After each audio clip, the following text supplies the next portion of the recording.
So thank you so much for coming out. Tell me a little bit about Dr. Mona. What type of doctor are you? So I'm a pediatric dentist, and I've been in practice in Purcellville for about 10 years now. Okay. Before that, I was in Sterling, and I was doing pediatric dentistry for many years as well. So what took you about from plus Sterling 20. to Purcellville? So, in Sterling, I was an associate, and it was in my office, and I was in a really comfortable place. I loved that office. We were very, very friendly group. And so I stayed for a long time. My daughter was young then. I waited until she gets a little older. And then finally, like everybody else, I decided to, start the business. I was scared from opening a business initially. So I would say I started a little later, but I'm happy that I did it. Oh, nice. What brought me to Purcellville, basically, at the time, Purcellville was a really good area because there was no pediatric dentist west of Leesburg. So it was a area that needed a pediatric dentist. A lot of kids had to come all the way to east to get the dental care. Okay. And then what got you into dentistry overall? So dentistry, that is something that luckily I know from the very beginning that I want to be in the health-related fields, either, medicine or dentistry. And I think dentistry was a better choice because it was a shortened, training.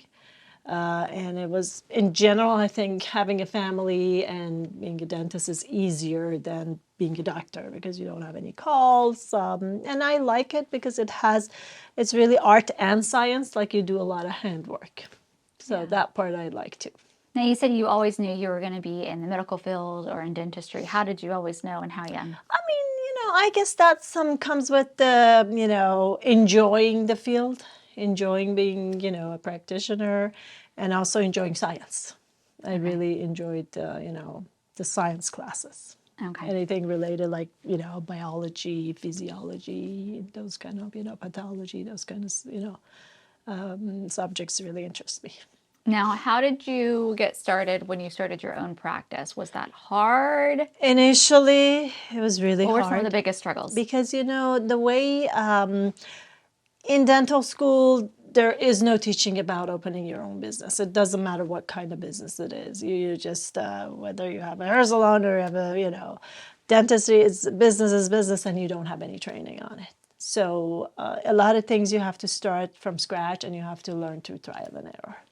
So I would say initially it was hard because I also didn't buy anybody's practice. A lot of dentists or other, doctor may go become an associate for a couple of years, and then, they basically buy into practice, so the infrastructure is there. For us, it was zero. So, building it up, the business side of it was initially challenging. Now, But I learned through trial and error. I was going to say, Yes. So what would you say is most difficult? The building of the team, recruiting new patients, keeping patients? I would say building of a team. Okay. And that's, I think, necessary across the dentist, at least, a lot of people say the same thing. Building the team and learning to get, hire the best team and teach them, I think that was the most challenging. What are some things that you're doing now to keep good talent? And of course, experience. Experience kind of, you learned from your trial and errors. So I can tell I'm very, very proud of our team. We have a very supportive team. We went from, having one front desk and one assistant, and then eventually one assistant and one full-time. We went to having 7 or 8 employees. Okay. So what the team that we have right now, they are very supportive of each other. They cover each other. And one of the things that I think, of course, going through the interview and bringing for working interview and giving them time to kind of see if they're the right person definitely makes a big difference. I guess, this is one thing, I don't know how, but over the years, you just know who is a better fit. Now, you said you're going to give them time to see if they're the right person. What do you mean by that? So I can tell you nowadays, even in the interview process and even bringing them through working interview, we kind of know. How do you know? How do I know? I mean, this is like, I don't know how to say. I don't. an I can't. Intuition. Yeah, definitely intuition. Definitely intuitively, you know who's the right fit for you. You know, I just generally look for employees who, you know, they support each other. I don't like, you know, environment that they just you know, gossip. I want them to be respectful and to basically support each other. And you know, and they are friends. My employees are friends. A lot of them are really having a good relationship, and I want them to be basically comfortable. I want that to, you know, our office to be their second home. So I think in our office, we respect each other. We have a friendly relationship. And, you know, some places they're really tough on their employees. I think we basically kind of give them leeway, give them space. Yeah. And that's worked well for you. Yes, I would say so. Awesome. And then I also want them to care about, of course, the, you know, patients, to be friendly. So we have some very, very friendly assistant and friendly front desk. And, you know, generally, you know, good people. Yeah, no, I love So that. I am very proud of them. In terms of marketing and growing your patient base, what's been some key takeaways that you've learned over the years? So, you know, over the years, we've tried many, especially in the beginning, when you start and you have like 1 or 2 patients a day, then you go sometimes to 40 patients a day. So, of course, the business has grown. But we always, you know, I paid attention to the marketing side, especially in the beginning, and I hired, you know, some people to work on that.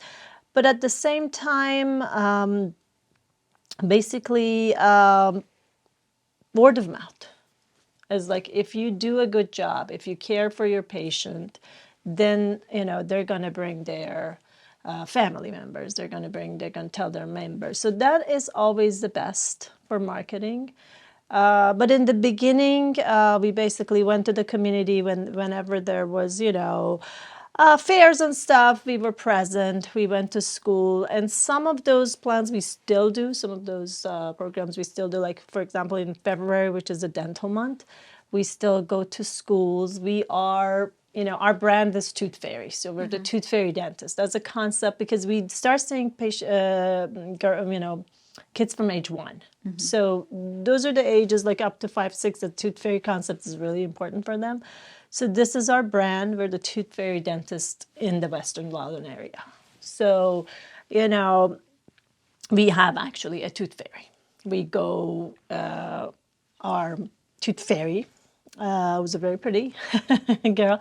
She goes to the basically elementary schools. We've gone through, you know, daycares, preschools, and, you know, early age, like kindergarten, first grade, in the Tooth Fairy clothes. And we kind of teach the community about dental hygiene, about dental experience in general, what happens at your first you know, visit, and also diet. So these are the things that we go out to the community to focus on.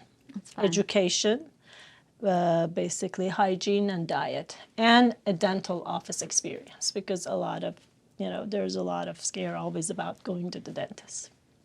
So when you're hiring, do you look at them and say, would they make a good tooth fairy? No, I'm kidding. Not at all. You know, I have been the Tooth Fairy myself in the beginning, but now I have, you know, other people who are being the Tooth Fairy. No, that's not part of the criteria. Okay, No, good. You don't have not to look like a tooth fairy to work. No. In terms of some of the things that you wish more parents knew, like the top 3 things you wish parents knew before. So, you know, one of the main things that parents need to know is they need to bring their kids to the dentist at age 1. Okay. So a lot of times, even the pediatrician and the general dentist, because I'm a pediatric dentist, so we specialize in kids, seeing young kids like age 1 and all the way to like usually 18, 20. So a lot of parents don't know that they need to come to the dentist early. They start late. And a lot of parents do breastfeeding and bottle feeding longer than it's healthy for the teeth. Or they don't know how to. For example, they put their babies to bed when there is a lot of teeth not brushing the teeth. And so a lot of these babies starting at age as early as 1.5, they start getting cavities. And that's called baby bottle tooth decay or nursing decay. So those are the things that we can prevent by educating them. So we always tell them, if you would like to do breastfeeding, is perfectly fine. You just want, when their teeth are present, you basically need to brush the teeth at night and don't do any feeding in the middle of the night. So that is something that we can teach them, educate them about how to do it. So it's not about the breastfeeding, it's about the timing of breastfeeding. So just imagine like a 1.5-year-old or a 2 years old come in with 5 to 10 cavities sometimes. So this is very preventable. Got it. And a lot of the community, general dentists, pediatrician, they tell the parents to take your kids at 3.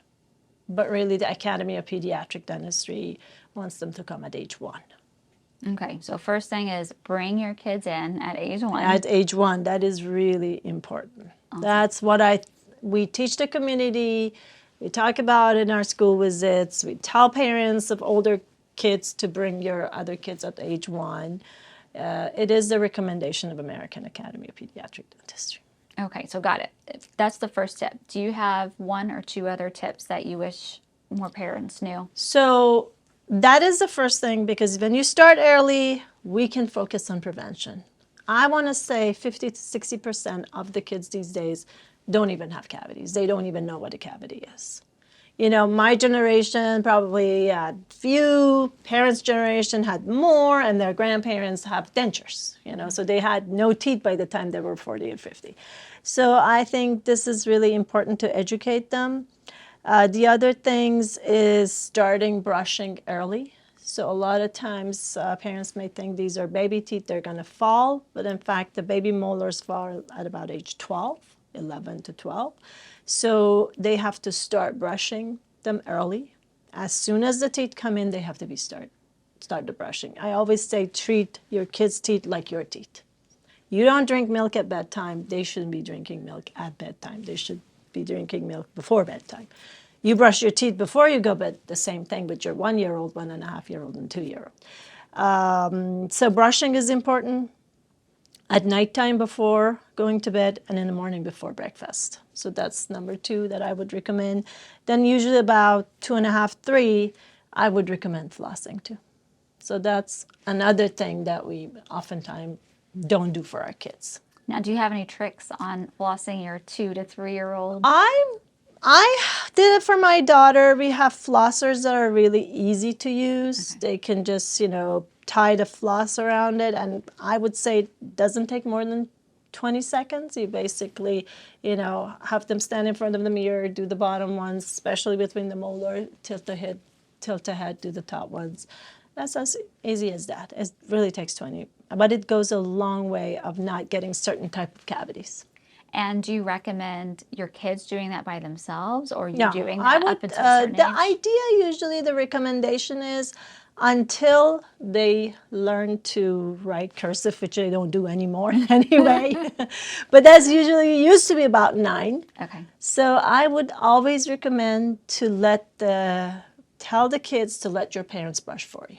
Okay. So I would recommend that they do it. Kids can just experiment with it, but the parents have to brush. Okay. The parents really have to brush. Otherwise, the brushing is not going to brush and floss. And usually, you'll know when you don't do it anymore. They're going to kick you out of it. Yeah. I think I would say 9, 10. Okay. So that's something that they have to do, at least the nighttime. Okay. And of course, another, recommendation I have would be the diet. I would tell parents to stay away from sticky candy, anything that, stick to the grooves of the teeth, and also lollipops, fruit roll-ups. And if they want to have treats, it would be better for them to have things like chocolate, cake, ice cream that melts and doesn't stick to the teeth.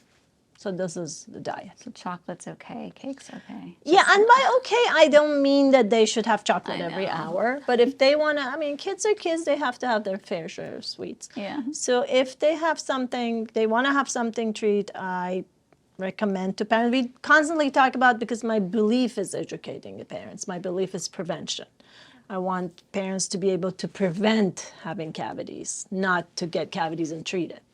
And these are by easy steps. So I always tell them not to buy Costco size supply of candies and juice. Juice, I think, has a lot of sugar. So we show them how much sugar is actually in a bottle of, juice box, which is a ton. And a lot of, other candies we have, like samples that we show them. There's like, I want to say in a bottle of juice, there could be as many as like 10 or 15 little packs of sugar. Oh, man. Yeah. So we show them. In pediatric dentistry, there's a concept called tell, show, do. Tell them, show them. If you want to work with children, you have to tell them. You can't just start it. You have to tell them, show them, and then do it. So we kind of have these samples of, the amount of sugar on different things and posters and stuff. So we let the parent know, and we just basically talk about it to cut down on the sticky candy, juice, and, milk, a certain type of milk like chocolate milk, vanilla milk. And I always tell them, if you want to give them treat, just buy it in a small amount. Don't have like a huge supply, because if you have them, the kids are going to have it. They're going to eat it all. So that's my tell them. They don't get Costco's. Simple enough. Yeah. In terms of where you see your business in the next 5-10 years? Our business has grown a lot because we have been the only pediatric dentist in Western Loudoun. I would think it's going to continue to grow. But we have a solid, yes. Okay. Yes, I would want to stay small. I think a lot of people, when they get their mid-career, they may expand. Actually, my goal is to stay small and focus on our quality of our work rather than, growing big. Awesome. And going to a bigger space, basically. Yeah, that's always a challenge. It is a lot of challenge, a lot of stress, and I think I'm very happy where we are. Okay, good. Yeah. Wonderful. Western Loudoun is great. Yeah, and I think, as I said, I have a good team. We have a team that are, being loyal, and I think that loyalty comes because they feel respected, and I have to ask them, but that's my feeling, that a lot of our staff has stayed with us for a long time. It makes a big difference with your clients, yes. or patients as well. Yes. Yeah. And we have some part-timers, so we work with people's schedule. Some people want to come 2 days a week. Some people want to come 3 days a week. Some people want to come, have a full-time. And basically, the teams support each other. For example, if somebody, is sick or can't come to work for whatever, then the person who's part-time is going to support them, and vice versa. Yeah, that's wonderful. So that's something that I think we haven't had the need to call for, those agencies that, you can hire temps. We don't need to do that, because the staff themselves support each other. And they work with each other. Now, to wrap things up, if you were to give one message to the world right now, it could be completely unrelated to pediatric dentistry, or it could be related to it. What would your one message be? I would stick to pediatric dentistry, and I would just stick to educating them about dental hygiene and diet. Eat healthy. Important. Eat healthy. There we go. And, eat less sugar, and that's something that I have to do myself too. All of us do. Yeah, all of us have to kind of cut down on sugar, because a lot of diseases in the future could be, come from consumption of too much sugar. Dr. Mona, thank you so much for being a guest on the podcast. I so appreciate your time and expertise. Thank you for doing this. Yeah, thank you very much for having me here. Of course.